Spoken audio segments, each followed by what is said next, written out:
Cash memo कहते हैं। क्या कहता है? कहता है cash memo prepare by the seller. जो उस माल को बेच रहा होता है वो बनाता है क्या चीज? Cash memo. When the goods are sold again in cash. अगर आप अपना माल किस में बेच रहे होते हो? कैश में बेच रहे होते हो। कैश मेमो का फॉर्मेट ये होता है। आप जब कभी भी अगर कैश में कोई माल बेचते हैं या कैश में कोई माल खरीदते हैं तो फॉर्मेट ये होता है, यहाँ लिखा होता है कैश मेमो, सीरियल नंबर। जैसे आपने कोई चीज परचेस करी तो वो नंबर 1 लिख देगा।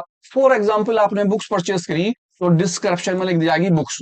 अब जो भी बुक्स आप ले रहे हैं, अकाउंट्स की ले रहे हैं, बीएसटी की ले रहे हैं, या फिर आप किसकी ले रहे हैं, इको की ले रहे हैं, यहाँ पर आपकी अमाउंट कितने रुपए की एक है? 200 की है, 500 की है, 600 की है, जो भी होता है। और यहाँ पर टोटल लगा देते हैं, आपके कितने रुपए हो गए? 1300।